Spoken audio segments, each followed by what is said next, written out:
Bonjour tout le monde. Aujourd'hui, elle va lire un livre de la mort Oui. et demander. D'accord, c'est toi qui l'as commandé, c'est ça? Non, maman. Vas-y, montre-moi le livre. Donc, Le livre, il y a deux livres de la mort. voilà, on en a commandé. Deux. C'est là que les livres, c'est moi les papis. Alors, attends, Le oui. grand-père. Je vais expliquer. Voilà, Jordan s'est posé beaucoup de questions suite au décès de ses deux grands-pères. Père. Et oui. Et du coup, il m'a posé des questions et on a trouvé peut-être plus facile d'expliquer avec un livre. Donc, ce livre-là, il y a deux livres. Oui. Celui-là, il va parler de l'histoire avec un grand-père. Oui, c'est mort. Et l'autre va parler vraiment plus de la mort Oui, tout en la général. mort. Voilà. Tout. On n'a lu aucun des deux. Là, on va commencer. Les un. Alors, mine de rien, la vie des petits est une aventure passionnante. Riche en première fois, en découvertes, en sentiments souvent intenses.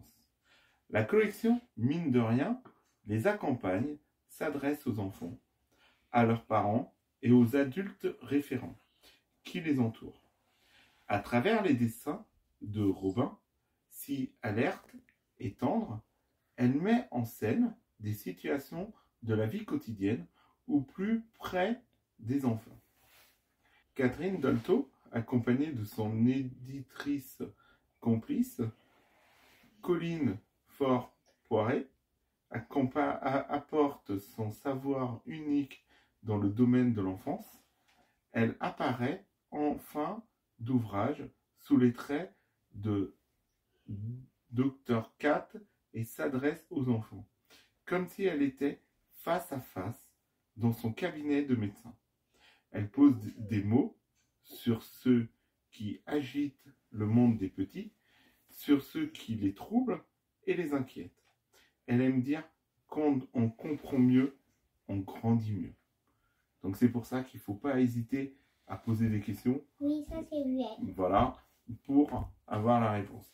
Donc le livre, il est bien parce que on voit que c'est des docteurs qui ont pris l'initiative de parler avec les enfants pour pouvoir leur expliquer certains sujets.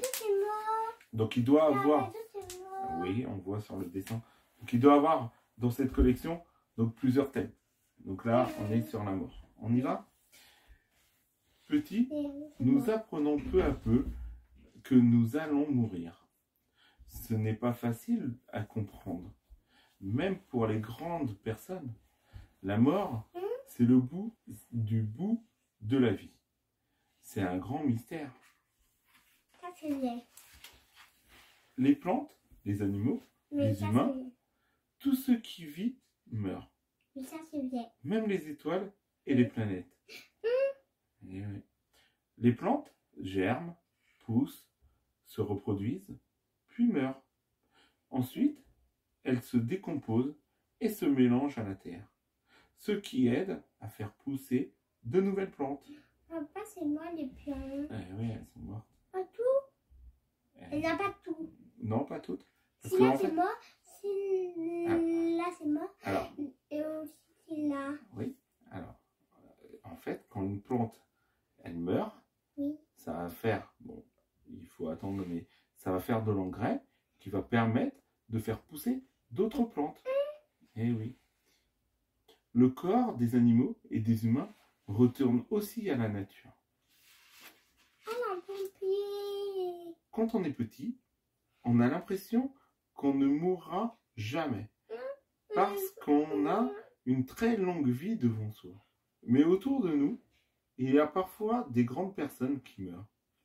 On supporte mal d'apprendre que ceux que nous aimons peuvent mourir brusquement, même jeunes, de maladie ou d'accident, et qu'il faudra vivre sans eux. Parfois, nous savons que quelqu'un qui nous est très cher est très malade et va mourir. Parler avec lui de sa mort est douloureux. Mais s'il en a envie, ça nous aide et ça peut l'aider aussi. Personne ne sait ce qu'il se passe après la mort. Comme l'enfant qui va naître ne sait pas ce qui va se passer après sa naissance. Certains pensent que tout s'arrête. D'autres pensent il y a une partie qui ne meurt jamais. C'est l'âme qui peut vivre d'autres aventures. Quand on est mort, le corps reste sans vie. Il ne bouge plus. Il ne sent plus rien. On le traite alors avec respect. On le couche dans un cercueil ou on l'enveloppe dans un linceul. Puis on creuse une tombe dans le sol d'un cimetière ou on l'enterre. On peut aussi le transformer en cendres par le feu et les déposer dans une urne au cimetière. La manière de traiter les morts est très importante pour les humains. Elle est différente selon les coutumes ou les religions. Aux funérailles, on invite les amis, les parents qui ont connu le mort à une cérémonie d'adieu. Elle est différente selon les religions, parfois très solennelle, parfois très simple. Ceux qui n'ont pas de croyance religieuse peuvent se réunir pour faire un rituel, allumer des bougies, dire de beaux textes, jouer de la musique qu'ils aimaient ou chanter. Certains plantent un arbre dans un endroit bien choisi. Ça sera un lieu pour se souvenir de lui. C'est doux de se souvenir des gens qu'on a aimés. Pour vivre ces moments-là, les parents, les enfants, la famille, les amis se réunissent. Ils peuvent pleurer ensemble, parler de la personne qui a disparu. On peut même rire parfois en se souvenant des moments joyeux ou drôles. On se prend dans les bras, on s'embrasse, on se console les uns les autres. Ça aide à accepter la vie qui continue. Cacher à un enfant la mort de quelqu'un, lui dire qu'il est parti en voyage pour ne pas lui faire de peine, n'est pas une bonne idée. L'enfant attend le retour de celui qui est parti et ne comprend pas pourquoi il ne revient pas. Il se sent abandonné et ça lui fait souffrir encore plus. Les enfants ont le droit à la vérité, partager leur chagrin lors des cérémonies d'adieu les aide beaucoup. Parfois, on pense qu'on n'a pas fait tout ce qu'il fallait pour la personne qui est morte, qu'on lui a caché des choses, qu'on a eu de grosses colères contre elle, et que cela l'a fait mourir. Ce n'est pas vrai. Ces pensées-là peuvent rendre malade.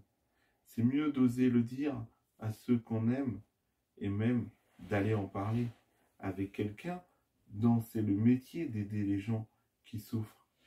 Un psychothérapeute ou un médecin.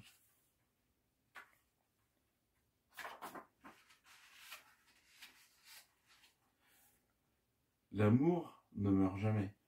Les gens qu'on a aimés restent vivants dans notre cœur. Tant que nous vivons, les moments heureux qu'on a vécus ensemble ne s'effaceront jamais. Ils nous accompagneront toujours toute notre vie. Les photos, les films, les lettres qui nous les rappellent nous aident aussi à mieux nous souvenir. Après la mort d'un être cher, on est malheureux, on a du chagrin. On dit qu'on est en deuil. Peu à peu, ça va mieux. On sent que la vie est là et qu'on a le droit d'être content de vivre et de s'amuser comme avant. L'amour qu'on a vécu avec cette personne nous donne des forces et nous ouvre à l'amour des autres. Les mots du Dr Cat. Je crois que tu es triste de la mort de ton grand-père. Même si tu ne le montres pas beaucoup, et même si tu sais dans ton cœur que tout le bon que tu as partagé avec lui est vivant pour toujours, je suis sûr qu'il serait heureux que tu sois heureux. Mais je crois aussi que le chagrin de tes parents pèse lourd sur ton cœur à toi. Tu n'es pas eux. Chacun a le droit de vivre sa peine à sa façon. Donc là, vous pouvez voir dans la collection Mine de rien, donc toute la catégorie. Donc les filles et garçons, dans tous les sens, donc pour les sens, des amis de toutes les couleurs, bouger, la nuit et le noir. Bon, je ne vais pas tous vous les citer parce qu'il y en a 84.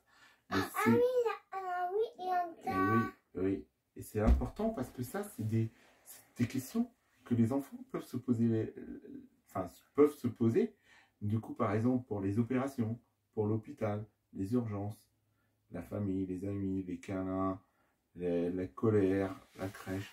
Donc ça, c'est des sujets super intéressants. Et vu que on l'explique avec des mots d'enfant, je trouve que c'est une très belle collection. Je ne connaissais pas, mais je trouve que c'est une très belle collection. Mais ça, c'est bien. Donc pour la morale, en fait, de l'histoire, donc quand toutes les personnes qui, ou objets, enfin pas objets, mais où la nature et les animaux, dès qu'ils vivent, un jour ou l'autre, ils meurent. Donc c'est le cycle, on va dire, c'est le cycle de la vie. Ce qui va permettre, par exemple, quand c'est des plantes, ils vont faire de l'engrais et ça va permettre de faire renaître de nouvelles plantes. Et comme on vous dit dans l'histoire, comme on dit aux enfants, voilà, c'est normal d'avoir du chagrin. Mais le fait déjà d'en parler, ça aide beaucoup. Et surtout aussi, voilà, c'est sûr qu'on est triste quand on a une personne qui meurt, mais il faut continuer soi-même à vivre. Et du coup, c'est vrai que des parents peuvent avoir tendance à cacher la vérité aux enfants en disant mais non, il est parti et tout ça. Mais c'est vrai que comme ils expliquent dans le livre, l'enfant il a besoin de savoir la vérité pour pouvoir lui-même faire son deuil. Une fois qu'on a fait le deuil, on continue à vivre. Même si il faut toujours se dire, t'inquiète pas, tes papis, ils sont toujours avec toi. Oui, ça c'est vrai. Ils sont là, dans ton cœur. Et oui, parce que tu penseras toujours à eux. Oui, ça c'est vrai. Voilà, on le sait. D'accord? Bon, n'hésitez pas. J'espère que vous avez aimé cette petite histoire. Si vous avez aimé la petite histoire, n'hésitez pas à mettre un like. Si vous êtes nouveau sur la chaîne, de vous abonner et d'activer la petite cloche de notification pour rater aucune des prochaines vidéos. Aussi, au revoir. Allez, à la prochaine. Au revoir.